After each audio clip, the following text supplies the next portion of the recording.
तो ये दो सबसे बड़े नेगेटिव दिखते हैं मुझे मारुति में। Number 1 is the losing market share in the premium segment and number 2 is the delay in the technology adoption. Automobile sector में अगर आपका डेट इतना कम है तो ये बहुत ही प्रॉफिटेबल पोजीशन होती है आपकी।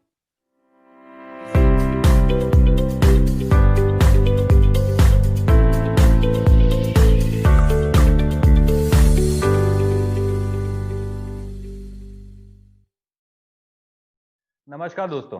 तो आज हम एक ऐसी कार कंपनी के बारे में बात करेंगे जो मेरे ख्याल से हर हिंदुस्तानी की चहेती है, लाडली दुलारी है।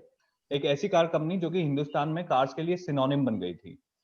मेरे ख्याल से अगर हम हमारे पेरेंट्स वाली जनरेशन की बात करते हैं तो सब ने अपनी सबसे पहली कार इसी कार कंपनी की खरीदी थी। हम बात कर रहे हैं मारुति की, जिसने पहली कार बनाई थी मासेस के लिए, मारुति 800। पर बहुत से लोगों को ये लगता है कि ये कार कंपनी इंडियन है, बट ओरिजिन इसका इंडिया में हुआ था, बट अब ये इंडियन नहीं है। मैं ऐसा क्यों बोल रहा हूँ वो हमारे जो गेस्ट हैं आज के मिस्टर अनुज जैन वो बताएंगे। बताइए अनुज जी, ये मैं ऐसा बोल क्यों रहा हूँ कि ये कार इंडियन नहीं है कार कंपनी? यस करण जी, आप एकदम सही बोल रहे हैं। बहुत से लोगों को ऐसा लगता है कि ये इंडियन ओन्ड कंपनी है, बट ऐसा नहीं है। ये कंपनी एक सुजुकी मोटर कॉर्पोरेशन, जो एक जापानीज कंपनी है, वो इनकी एक्चुअल में ओनर और प्रमोटर है। अगर मैं पिछले कुछ सालों का शेयर होल्डिंग पैटर्न से अगर बताऊं आपको, तो 56.3% आज भी सुजुकी मोटर कॉर्पोरेशन जो जापानीज कंपनी है उनके पास है। तो ये इंडियन प्रमोटर और इंडियन ओनरशिप में बिल्कुल भी नहीं है। आप एकदम सही बोल रहे हैं। Back to you. यही प्रॉब्लम है एक्चुअली। हम जो बहुत से कॉमन इन्वेस्टर्स हैं उन लोगों को ये चीज पता नहीं होती कि जैसे मारुति है, बाटा है, ये सब इंडियन कंपनीज नहीं है, जबकि इनकी majority stake holding foreign companies के पास है। तो आज हम इस वीडियो में फंडामेंटल एनालिसिस करेंगे मारुति का। और हम लोग ये एनालिसिस कर रहे हैं, उससे पहले मैं अनुज को इंट्रोड्यूस करवा देता हूँ। अनुज मेरा बचपन का दोस्त है और क्वालिफिकेशन से चार्टर्ड अकाउंटेंट है, और बहुत सालों से वो मार्केट में इन्वेस्टमेंट करते हुए भी आया है और ट्रेड भी करते हुए आया है।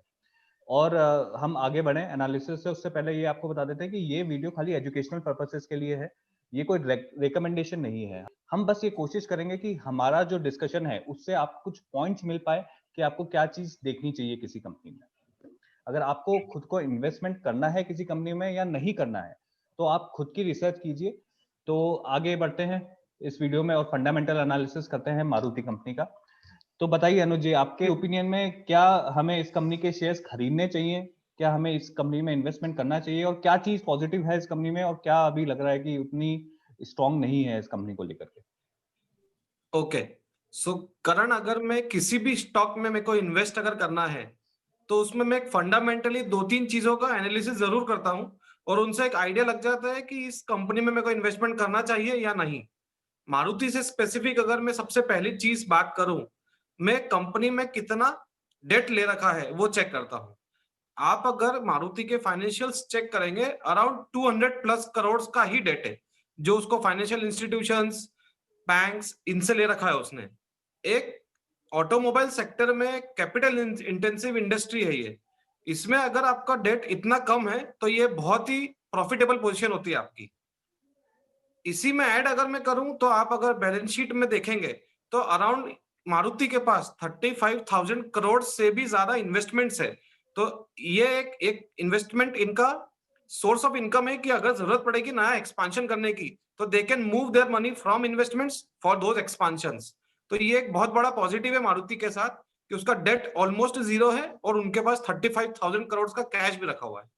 अनुज, मैं तेरे पॉइंट पे यहाँ पे एक चीज और ऐड करना चाहूंगा कि ऑटोमोबाइल इंडस्ट्री बहुत कैपेक्स इंटेंसिव इंडस्ट्री है।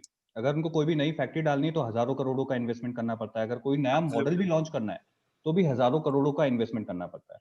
अब जो तेरा यहाँ पे पॉइंट है कि मारुति के पास ऑलमोस्ट ओनली 200 करोड़ रुपीज का डेट है, तो मैं इसको जस्टापोज करना चाहूंगा with other Indian car company. जैसे कि टाटा मोटर्स के पास 1,24,000 करोड़ रुपीज का डेट है, वहीं महिंद्रा के पास 70,000 करोड़ के आसपास का डेट है। तो वहां पे मारुति के पास इतना स्ट्रॉन्ग पॉइंट है यहाँ पे कि अगर उनको कोई भी नया मॉडल लॉन्च करना है, नई फैक्ट्री लॉन्च करनी है, तो उनके लिए रिलेटिवली काफी इजी होगा as compare to other car companies. Absolutely, absolutely. और इसके अलावा और क्या स्ट्रॉन्ग पॉइंट दिखते हैं आपको अब मारुति में? एक सेकंड पॉइंट जो मेरे क्राइटेरिया में आता है for selection of a stock और company is the sales and the net profit growth which the company is clocking. अगर मैं मारुति की बात करूं तो 2015 से 2018 तक इनका बहुत अच्छा पीरियड चल रहा था, जहां पे इन्हें डबल डिजिट ग्रोथ की सेल्स में as well as net profits में। बट अगर मैं 2018 से 2020 बात करूंगा तो इनका ग्रोथ डीग्रोथ हुआ है, इनको ग्रोथ कम हुई है। जहां पे इनका टर्नओवर कुछ 80,000 करोड़ होता था 2018 में, वो गिर के अभी 75,000 करोड़ हो गया है। नेट प्रॉफिट मार्जिन अगर आप चेक करेंगे तो 9.8% से 7.5% आ गया है 2020 में, जो मेरे लिए एक थोड़ा सा एक पॉजिटिव नई वाइब्स आ रहा है उसको देख के। Right, right. तो इसमें अनुज मेनली डीग्रोथ का कारण क्या रहा है? क्योंकि आई थिंक पूरी ऑटोमोबाइल इंडस्ट्री का ही डीग्रोथ हुआ था, यहाँ पे सिर्फ मारुति स्पेसिफिक नहीं है, बट 2015 टू 2018 काफी ग्रो किया था हर ऑटोमोबाइल कंपनी ने, जबकि पिछले 2 सालों में काफी डीग्रोथ हुआ है। आई थिंक जीडीपी उसका मेजर कारण है, क्योंकि डायरेक्टली रिलेटेड है जीडीपी ग्रोथ से, ऑटोमोबाइल सेक्टर का ग्रोथ। पिछले 2 सालों में अपना जीडीपी ने काफी कम तेजी से ग्रो किया है। करेक्ट। तो जीडीपी की वजह से जो स्लो डाउन ऑटोमोबाइल सेक्टर में 2018 में आया, उसकी वजह से आप देखेंगे तो ऑटोमोबाइल सेक्टर में ओवरऑल एक डीग्रोथ का सिचुएशन चल रहा है, जो मेरे हिसाब से मुझको लगता है कि 2022 तक चलेगा। फिर उसके बाद जो एक डिमांड आनी चाहिए, एक प्रोजेक्शन आ रहा है एक्सपर्ट्स के द्वारा भी, जिसमें 2022 onwards there is a possibility of some green shoots, जिसकी वजह से ऑटोमोबाइल सेक्टर पूरा का पूरा रिवाइव होगा। Okay, okay. तो कहने का मतलब ये है कि यहाँ से 2030 तक अपने को जीडीपी की ग्रोथ काफी अच्छी दिखती हुई नजर आ रही है। काफी एनालिस्ट का मानना है कि यहाँ से अच्छी तेजी से ग्रो करेगा अपना जीडीपी, तो उसका डायरेक्ट इम्पैक्ट ऑटोमोबाइल सेक्टर पे आएगा फॉर श्योर, है ना? एब्सोल्युटली। लेकिन अब अपन को मारुति स्पेसिफिक अपन कुछ डेटा देख लेते हैं कि मारुति पे क्या इम्पैक्ट आ सकता है उस चीज का। तो अगर मैं मारुति के मार्केट शेयर की बात करूं, तो मारुति के पास मेजोरिटी मार्केट शेयर है इंडियन कार सेल्स में। 51 टू 53% का मार्केट शेयर है मारुति में। यानी अगर 100 कार्स बिकती है इंडिया में, तो उसमें से 51 टू 53 कार्स मारुति की होती है। लेकिन अब इसको और अपन सेगमेंट वाइज अपने को देखना पड़ेगा कि यहाँ पे क्या होता है। तो अगर मैं हैचबैक्स की बात करता हूँ, हैचबैक सेगमेंट की, तो वहां पे मारुति के पास ऑलमोस्ट 66 टू 70% का मार्केट शेयर है। मतलब गाड़ियां जैसे कि S-Presso, Alto, Wagon R, Swift, ये सब टॉप सेलिंग कार्स हैं in hatchback segment in India. Correct. अगर मैं कॉम्पैक्ट सेडान की बात करता हूं, जिसमें स्विफ्ट डिजायर आती है मारुति की, तो डिजायर का मोर देन 60% मार्केट शेयर है डिजायर का इन कॉम्पैक्ट सेडान। बट वहीं मैं अगर थोड़ा सा ऊपर जाता हूँ, थोड़ा सा और एस्पिरेशनल कार्स पे जाता हूँ, थोड़ी सी प्रीमियम सेगमेंट में जाता हूँ, जैसे कि एग्जीक्यूटिव सेडान्स हो गई। एग्जीक्यूटिव सेडान्स में मारुति की ऑफरिंग है मारुति सियास, पर मारुति सियास का उतना मार्केट शेयर नहीं है, क्योंकि वहां पे आ जाती है होंडा सिटी, हिंडई वर्ना है। अगर मैं एसयूवी सेगमेंट की बात करता हूं, तो वहां पे भी मारुति का मार्केट शेयर कंपैरेटिवली कम है। एसयूवी सेगमेंट में मारुति का मार्केट शेयर ओनली 22 टू 24% है, और हिंडई का भी 22 टू 24% है। बट प्रॉब्लम वहां है कि अब काफी सारी नई कार कंपनीज आ रही हैं जो कि अपनी लेटेस्ट ऑफरिंग्स के साथ काफी मार्केट शेयर गेन कर रही है इंडिया में। जैसे कि अभी 1 साल पहले ही किया आई थी, और यस। किया का 1 साल में ही 12% 12%। मार्केट शेयर हो गया एसयूवी सेगमेंट में। और अगर राइट। मैं ओवरऑल कार सेल्स की बात करूं, तो उनका 6% मार्केट शेयर है सिर्फ 1 साल में, और उनके पास सिर्फ 3 गाड़ियों की ऑफरिंग है। सिर्फ 3 गाड़ियों में उनका इतना बड़ा मार्केट शेयर उन्होंने गेन कर लिया विद इन अ ईयर। तो that seems to be a problem, क्योंकि यहाँ पे मेजोरिटी प्रॉब्लम ये लग रही है कि प्रीमियम सेगमेंट में मारुति के पास कोई बढ़िया ऑफरिंग नहीं है। सिर्फ एक ब्रेजा है उनके पास एसयूवी सेगमेंट में, जो कि कॉम्पैक्ट एसयूवी सेगमेंट में आती है, जो कि अच्छा परफॉर्म कर रही है। लेकिन एस क्रॉस, जो कि उनकी मिड एसयूवी सेगमेंट में है, वो बिल्कुल भी अच्छा परफॉर्म नहीं कर रही है। और premium SUV segment, premium sedans, इनमें तो उनकी कोई ऑफरिंग ही नहीं है। करेक्ट। अब ये चीज प्रॉब्लम नहीं होती अगर ये सेगमेंट तेजी से बढ़ नहीं रहा होता, बट प्रॉब्लम यहाँ पे ये है कि ये सेगमेंट जो कि एसयूवी सेगमेंट है, यही सबसे ज्यादा तेजी से बढ़ रहा है। एब्सोल्युटली। 13% के सीएजीआर से बढ़ रहा है पिछले 5 सालों से। तो अगर मैं 2018 की बात करूं, तो 2018 में सिर्फ 12 टू 14% हुआ करता था एसयूवी का सेगमेंट, जबकि 2020 में वो 28 टू 29% हुआ करता था टोटल कार सेल्स का। तो ये सेगमेंट सबसे ज्यादा तेजी से बढ़ रहा है, लेकिन मारुति यहीं पे वीक है। तो अगर मारुति ने कोई बहुत बढ़िया ऑफरिंग नहीं लाई अपनी इस सेगमेंट में फ्यूचर में, तो यहाँ पे मारुति अपना मार्केट शेयर ओवरऑल लूज कर जाएगी। तो जो मारुति के शेयर को अभी प्रीमियम वैल्यूएशन मिला करता था मार्केट में अभी तक, अगर मार्केट शेयर मारुति ने लूज कर दिया तो वो प्रीमियम वैल्यूएशन उसको मिलना बंद कर जाएगा, मतलब उसका शेयर का प्राइस उतनी तेजी से ग्रो नहीं होगा जितनी तेजी से वो ग्रो हो रहा था 2018 तक। Very true. तो यहाँ पे ये प्रॉब्लम मुझे सबसे बड़ी लगती है मारुति में। और दूसरी सबसे बड़ी प्रॉब्लम लगती है टेक्नोलॉजी एडॉप्शन में। जैसा कि हम सब लोग जानते हैं कि इलेक्ट्रिकल व्हीकल्स आने वाले हैं, those that technology is the future of the car companies across the world. But Maruti की वहां पे अभी भी कोई भी खास प्रोग्रेस की न्यूज नहीं आई है। टाटा ने, ह्युंडई ने, महिंद्रा ने अपनी इन सभी कंपनी ने अपने इलेक्ट्रिकल व्हीकल्स ऑलरेडी लॉन्च कर दिए इंडियन मार्केट में। वहीं मारुति का एक चल रहा था कि वो वैगनआर में कुछ इलेक्ट्रिक टेक्नोलॉजी के साथ आने वाले थे, पर वो भी अब कोई वहां पे कोई बहुत ज्यादा स्ट्रॉन्ग न्यूज नहीं दिख रही है, शायद उन्होंने वो भी चीज पोस्टपोन कर दी है। तो अगर वहां पे टेक्नोलॉजी एडॉप्शन जल्दी नहीं होता है मारुति का, तो it will be a huge blow to that company again.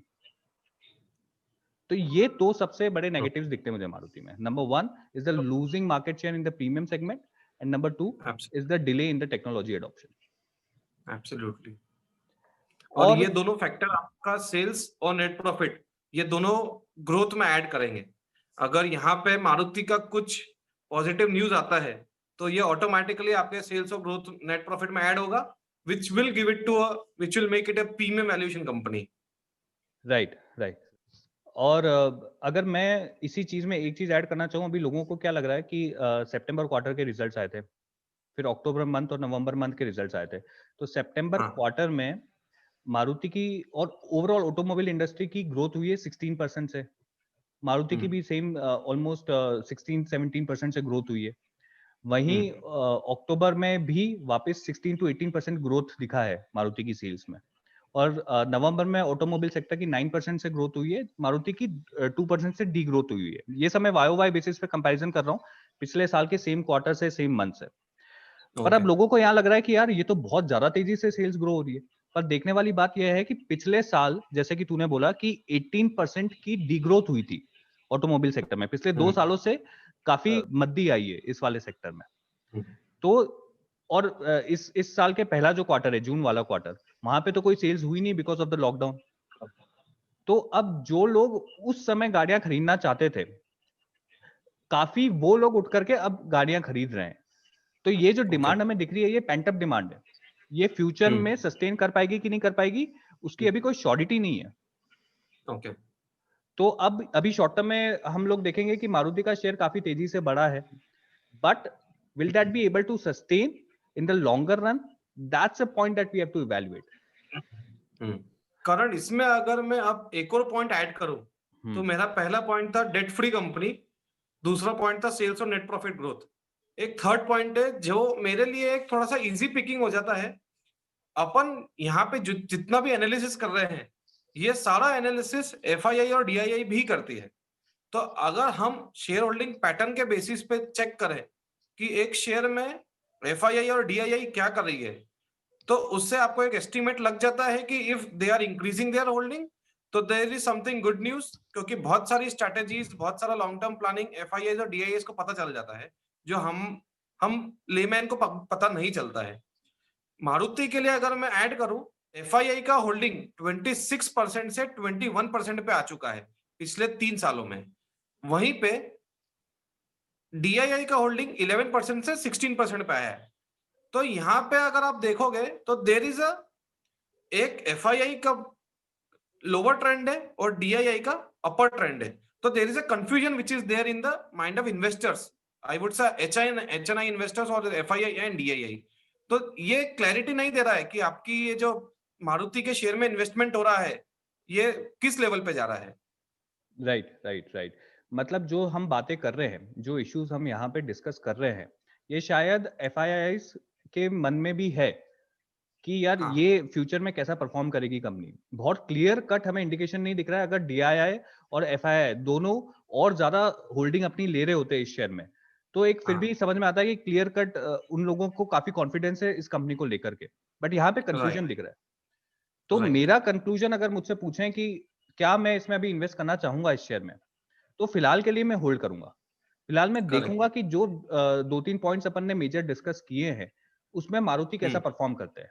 क्या वो और नई ऑफरिंग्स लेकर के आता है एसयूवी सेगमेंट में और प्रीमियम सेडान सेगमेंट में, और वहां से क्या उनका मार्केट शेयर बढ़ना चालू होता है, अगर होता है then I would be more than happy to put my money in this company, क्योंकि अगेन जैसे कि हमने बात करा था कि इस कंपनी का डेट नहीं है, सबसे इंपॉर्टेंट स्ट्रॉन्ग पॉइंट उसका यही है। अगर इनकी ऑफरिंग सुधर जाती है तो nothing like this company in the automobile sector in India. But अगर वहां पे यहाँ पे ग्रोथ नहीं दिखती है इसमें और टेक्नोलॉजी एडॉप्शन में, अगर वो जल्दी इलेक्ट्रिक कार्स नहीं लॉन्च करता है इंडिया में, then I would wait and not put my money in Maruti until these two things happens.